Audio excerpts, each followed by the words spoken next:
Muy buenos días, estimados amigos. Quien les habla, Jorge Rivero, transmitiendo en vivo desde Alemania. Hoy tenemos la presencia de Doraly Mayorga, coach, conferencista, facilitadora, una apasionada por el desarrollo humano, cofundadora de Crearse, una empresa que tiene como misión empoderar al ser humano en su proceso de crecimiento para lograr su mejor versión.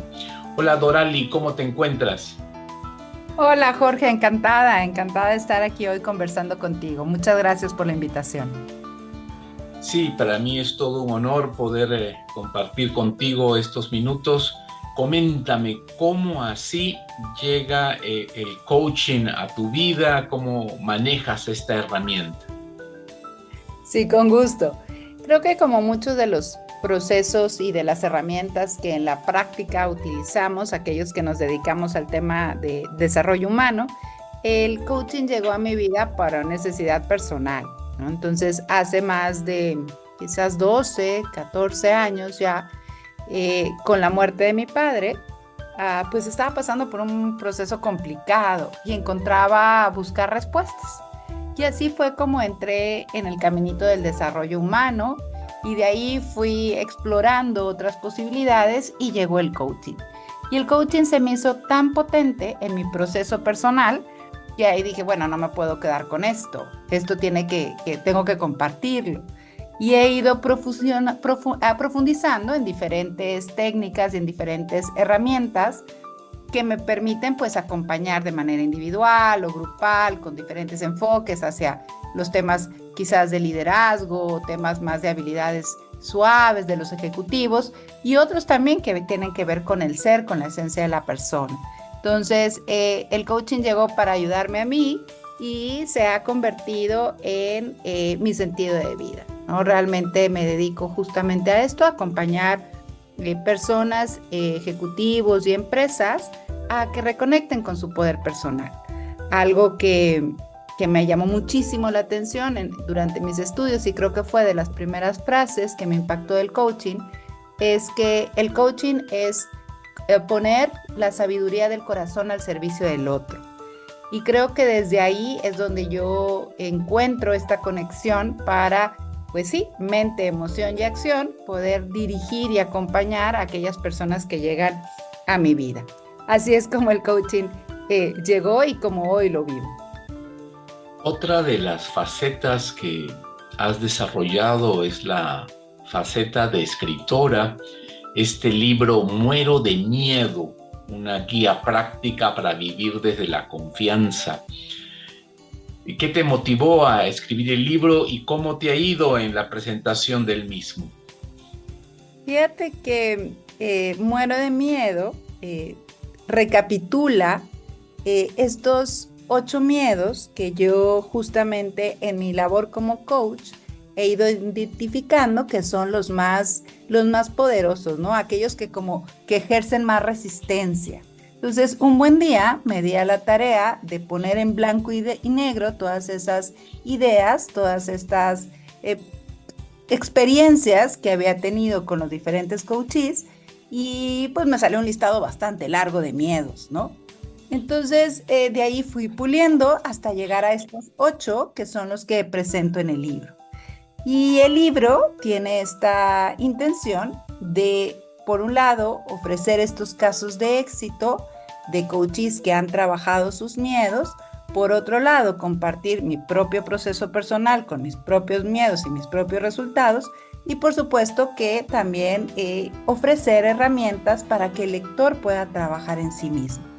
Entonces, digamos que Muero de Miedo es el resumen de estos últimos 10, 12 años de acompañamientos, donde está interrelacionado, ¿no? Entrelazado todas estas historias personales con las historias de otros, más también sumando técnicas y herramientas para aquellas personas que lo están leyendo puedan trabajar en sí mismos. Entonces es, como bien lo dice su título, una guía práctica para vivir desde la confianza. Y durante las presentaciones, pues he tenido la fortuna de hacerlo en diferentes foros, en diferentes medios, pues en radio, en televisión, en diferentes podcasts y ferias internacionales del libro, y he observado realmente la necesidad de hablar de este tema, como desmitificar el concepto del miedo y entender que pues es una realidad, que es una de nuestras emociones básicas y que en estricta teoría surge para protegernos. El tema es que en ocasiones estos miedos son infundados y ahí es donde la realidad sobrepasa y la gente se queda atorada por algo que no está sucediendo. Entonces, el hablar de estos es un primer paso para identificarlos y ponerles nombre, y desde ahí se puede trabajar en ellos y evaluar si realmente esto que me está dando miedo es real o es solo producto de mi mente. Y como tal, desde ahí se puede trabajar. Entonces, en todas estas presentaciones he observado justamente que es importante hablar del tema y no hacer como que no está pasando nada o que no existe. También otro dato interesante es que es necesario para todas las edades. Aunque pareciera que a cierta edad uno tiene más conciencia o más madurez, es evidente que en mis presentaciones hay mucho joven necesitando hablar de este tema. Y lo he observado porque probablemente lo compran los padres y se lo hacen llegar a los hijos, al hijo mayor, al del medio, a la novia, y bueno, y ahí se queda, se crea un tema de conversación en el cual todo el mundo puede exponer su verdad sin miedo, sin tema, sin culpa, y sí con herramientas que te permiten avanzar. ¿Cuál dirías tú que es el miedo más común que presentan los coaches en este proceso de desarrollar su persona? Fíjate que pudiéramos hasta declarar empate, ¿no? Pero si tengo que escoger uno en este momento, creo que observo el miedo a la perfección, a no ser perfecto. Como que hemos crecido con esta idea de que hay que hacer las cosas bien y hay que hacerlas perfectas. Y esto genera mucho estrés, esto genera mucha autoexigencia. Y lo único que esto provoca es que la gente se aleje de las posibilidades. Porque si tengo miedo a no hacerlo del todo bien o no hacerlo perfecto, pues entonces me alejo para no exponerme. Y eso me aleja prácticamente de vivir, porque estamos de acuerdo, y tú estarás de acuerdo conmigo, que pues no somos perfectos, ni lo seremos, ni es la intención en esta vida hacerlo. Entonces, al momento que el coachee puede quitarle peso a esa idea, a esa creencia que se ha comprado sobre cómo debe ser la vida, cómo perfectamente tiene que actuar, pues entonces puede enfocarse en lo que sí hay y cómo avanzar en su camino de vida. Entonces, para mí ese es uno de los grandes monstruos, el miedo a no ser perfecto, y como tal, así veo a veces a los miedos como monstrillos que se esconden por ahí esperándote a acechar, más que con conciencia puedes guardarlos, también como lo pienso y lo escribo así en el libro, guardarlos en un cajón para que no te impidan avanzar.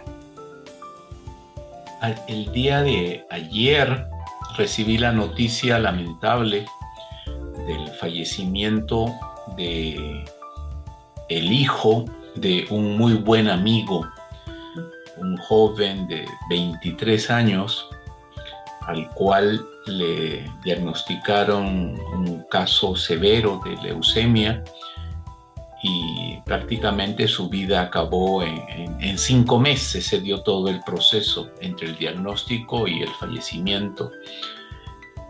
Creo que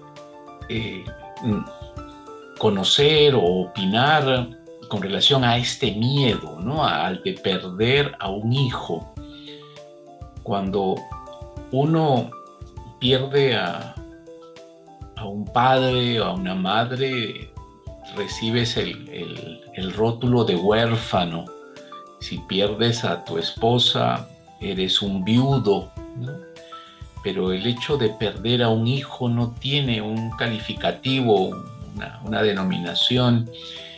¿Qué podrías comentarnos con relación a este miedo en particular de que algo malo, como en este caso lo más grave, creo yo, el fallecimiento de un hijo? Claro. Sí, te entiendo y es realmente una situación muy triste y que desde luego algo para lo cual no estamos preparados, ¿no? Por la lógica de la vida, se esperaría que los padres se van primero que los hijos. Y entiendo que esto puede generar pues un cúmulo de emociones y de situaciones a resolver.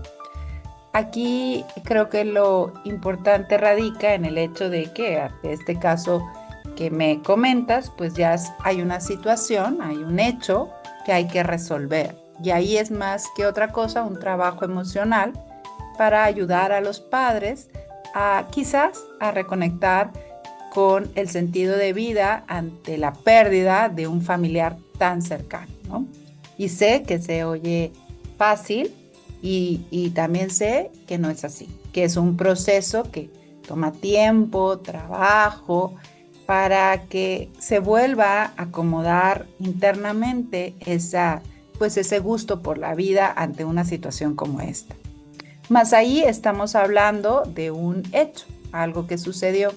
El reto es que muchas veces, aunque no haya indicadores, no haya contexto, hay veces que el miedo a perder un familiar, un trabajo, algo muy cercano, muy querido, existe, más sin fundamento. Sin fundamento me refiero a sin datos específicos.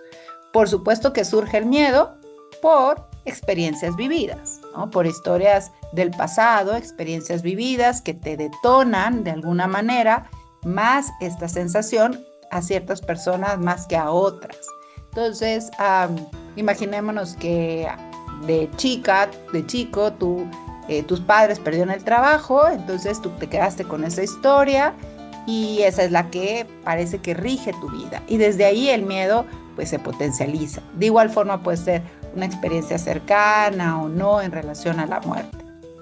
Y ahí lo interesante es acotar el miedo. Entonces, ahí hay dos preguntas que a mí me gusta hacer en estos casos. Una, ¿está sucediendo? En realidad hay una enfermedad, hay un indicador de que este miedo es válido, por lo cual yo debo sentir miedo a perder a este familiar o esta situación. Si la respuesta es que no, entonces ese miedo ya no tiene peso. Obviamente hay que trabajarlo, más pierde su fuerza. Si por el contrario la respuesta es que sí, que hay alguna evidencia, que hay alguna enfermedad, que hay alguna circunstancia que da base para pensar y alimentar ese miedo, entonces ahí viene una segunda pregunta y es, ¿qué tanto es? ¿Qué tan probable es? Porque a veces puede ser algo pequeño que uno maximiza, ¿no? Entonces hay que ponerlo en el justo tamaño y recordar que los pensamientos generan poder. Entonces, si yo alimento ese miedo, lo único que voy a seguir sintiendo es miedo. Si por el contrario lo acompaño de situaciones, de acciones, de hechos que me retomen mi poder, que me den mi confianza nuevamente en cosas que yo puedo generar, entonces va a bajar y se va a contrarrestar. Entonces aquí es un tema de los pensamientos son voces que alimentamos y es una decisión. ¿A cuál voz vas a alimentar? ¿Aquella que te genera más miedo con lo que te estás diciendo o aquella otra que te da una luz de confianza? Y en esto todo, por supuesto, en la práctica. Ahorita lo estamos hablando como concepto, más en el día a día, tú escucharte cómo te hablas, cómo te alimentas de miedo o de confianza para poder tomar las acciones necesarias. ¿Qué opinión te merece estas personas que son fanáticas de las películas de terror, ¿no?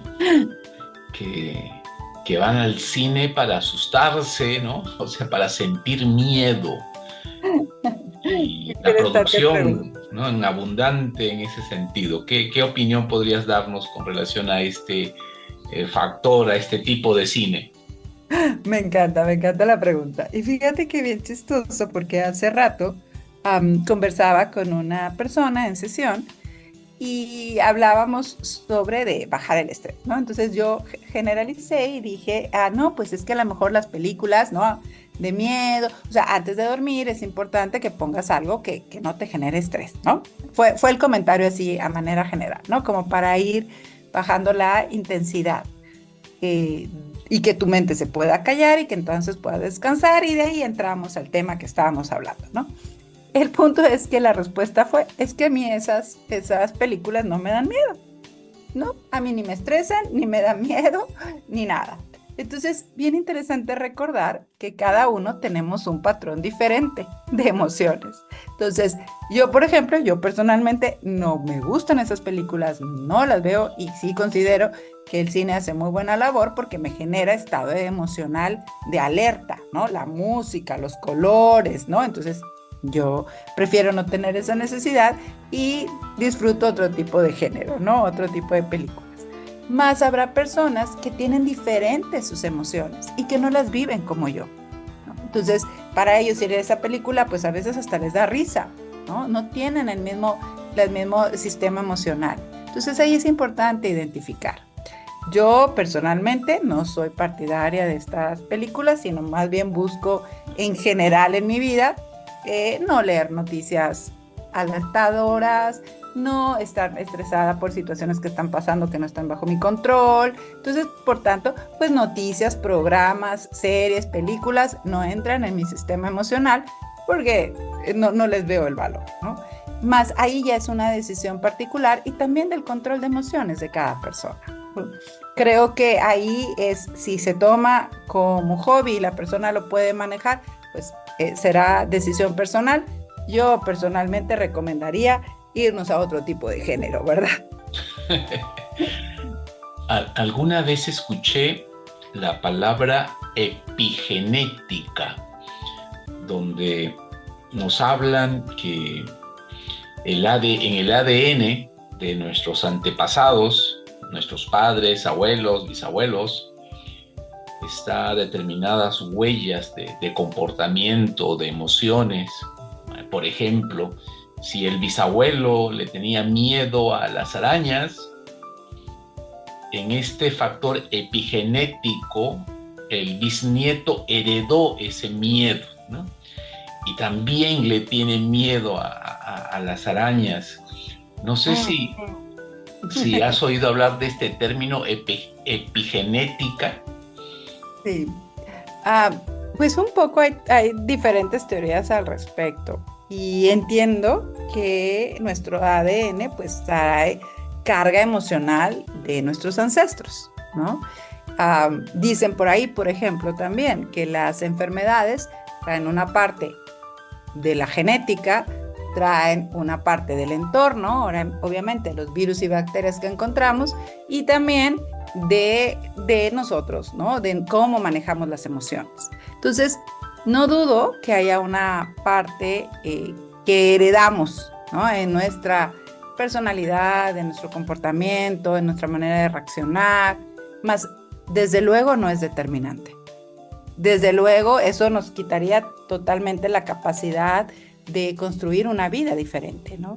Entonces, hay pensamientos, hay emociones, hay formas, conductas y formas de reaccionar que a veces tú ves, ay, contesta igual que el papá y ni lo conoció, ¿no? Son estas historias que dicen, mira, si habla igual y no le tocó conocerlo.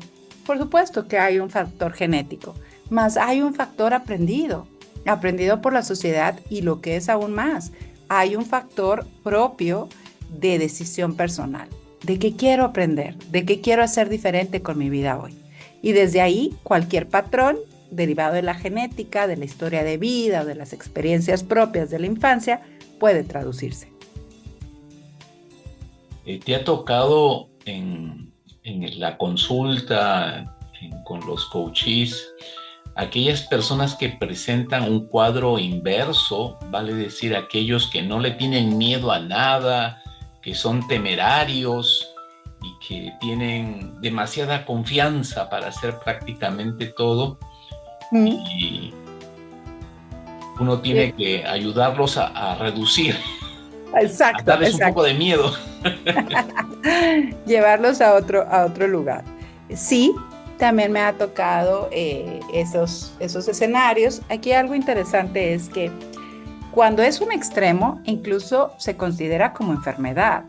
Es decir, o sea, las emociones básicas surgen pues en nuestra sana mente, ¿no? Entonces, el llevarla a un extremo también es motivo de observar por qué no tiene esta naturalidad ante situaciones que evidentemente tienen un riesgo.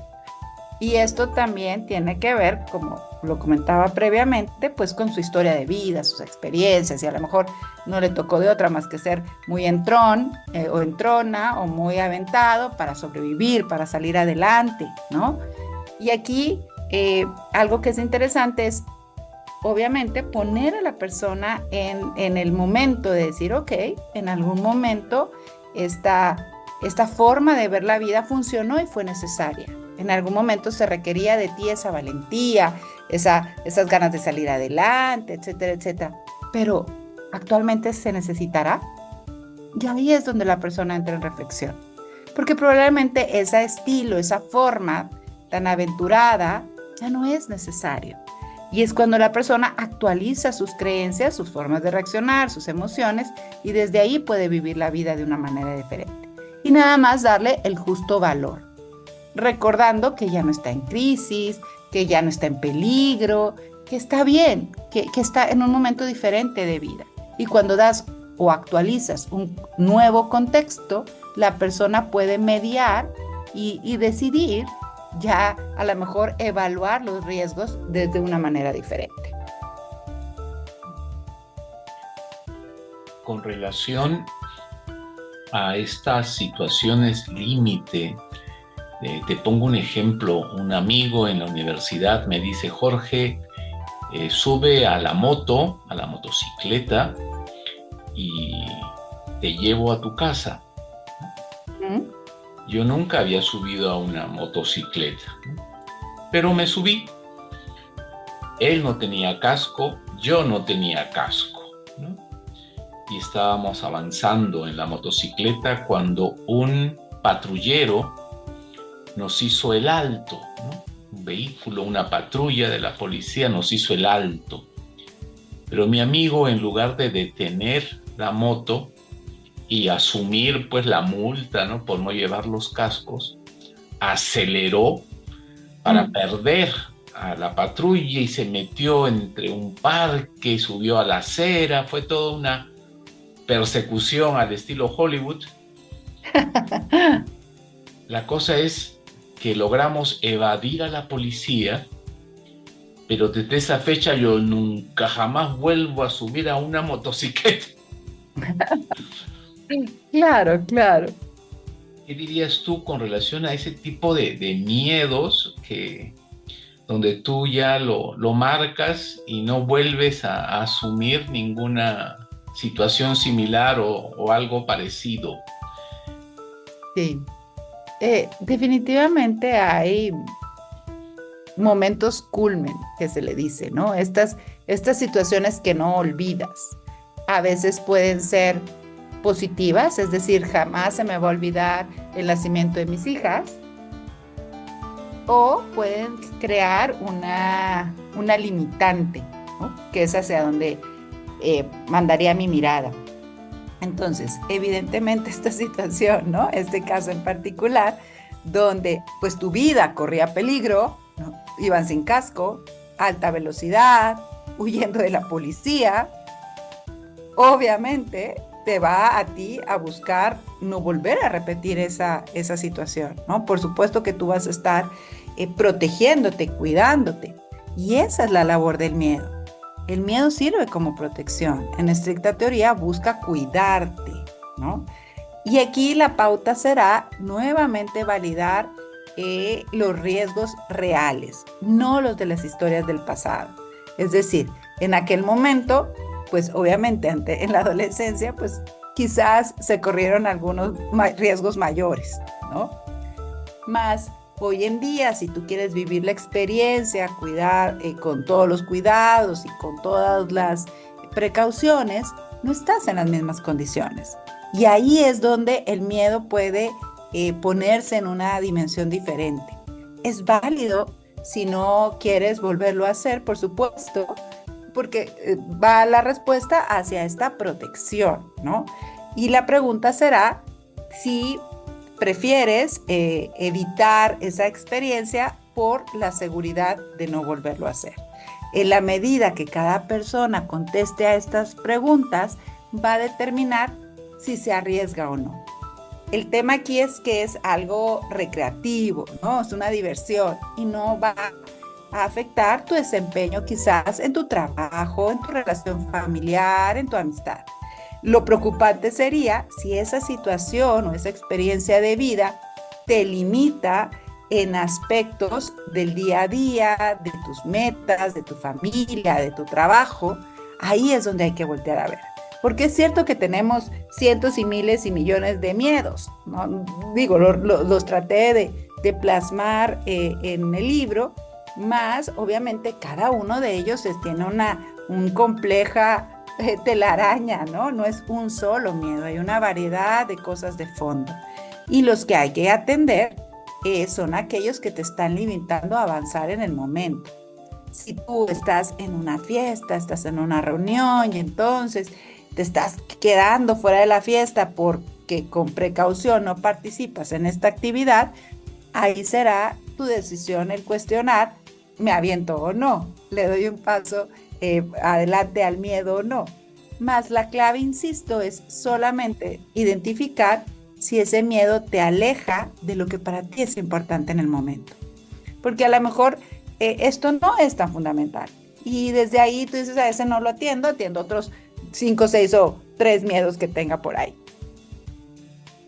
Existe un colega que en algún momento voló en avión y se dio pues una fuerte turbulencia, se zamaqueó el avión. Claro. Y a partir de ese momento nunca jamás volvió a volar, a hacer uso de los aviones. El problema es que eso limita y afecta su carrera de conferencista, de expositor, porque un vuelo indudablemente que es mucho más rápido que ir pues por tierra, y tuvo que recurrir a la hipnosis, ¿no? Para que le quiten, le borren ese temor. ¿Cómo ves esta solución en cuanto a eliminar los miedos, el tema de la hipnosis? Sí, es muy interesante. Y así como tú tienes este caso, yo también tengo un buen amigo que en un vuelo de trabajo pasó por una situación muy similar y terminando o en la primera oportunidad renunció a ese trabajo porque ese trabajo implicaba seguir viajando, seguir volando, ¿no? Y en ese momento era lo que podía hacer. Entiendo perfectamente las reacciones ante estas situaciones tan fuertes. Y la hipnosis a mí me parece una herramienta muy potente porque llega a la parte inconsciente que está generando pues el miedo, ¿no? Entonces, sabemos que un poco cómo funciona es que nuestras experiencias de vida del día a día en la noche se procesan, ¿no? Al dormir, ¿no? De tal forma que tú procesas y mandas a diferentes partes del cerebro la información, ¿no? Por decirlo muy simple. Y habrá acontecimientos como estos que no se procesan, que se quedan ahí afectándote y entonces no te dejan avanzar. Y justamente la hipnosis, entre otras técnicas, va a ese lugar. O sea, busca esas historias que no se han podido asimilar para tratarlas de una manera diferente. Y el resultado es evidente y el resultado es efectivo, porque hace que esa experiencia de vida se asimile. Porque cuando son así, traumas, ¿no? Aquí ya estamos hablando de traumas, no quizás como de los miedos irracionales, sino de traumas. Entonces ahí sí hay que buscar una ayuda profesional, un acompañamiento diferente para llegar a esa parte en tu cerebro y en tu vida que se quedó sin procesar y darle una solución de una manera diferente. Yo te agradezco de corazón el tiempo que nos has dispensado para esta entrevista, Dorali, me gustaría que compartas con nuestro público Radio Escucha tu mensaje final, tus palabras para este público que de por sí creo yo que va a estar pues ávido de conocer tus presentaciones, de leer tu libro indudablemente. ¿Cuál sería tu mensaje final? Gracias, Jorge. Pues un gusto estar contigo y con tus radioescuchas. Y creo que me gustaría cerrar recordando que los pensamientos son los que dirigen nuestras acciones. Si nosotros alimentamos un determinado pensamiento, nuestra acción se va a ir en ese camino.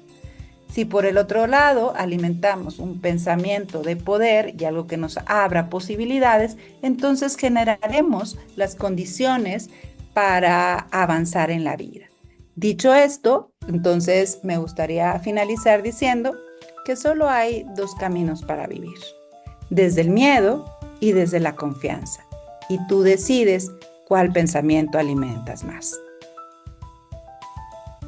Muchísimas gracias, Dorali. Que Dios te bendiga. A mis amables radioescuchas, quien les habla Jorge Rivero. Ya regreso.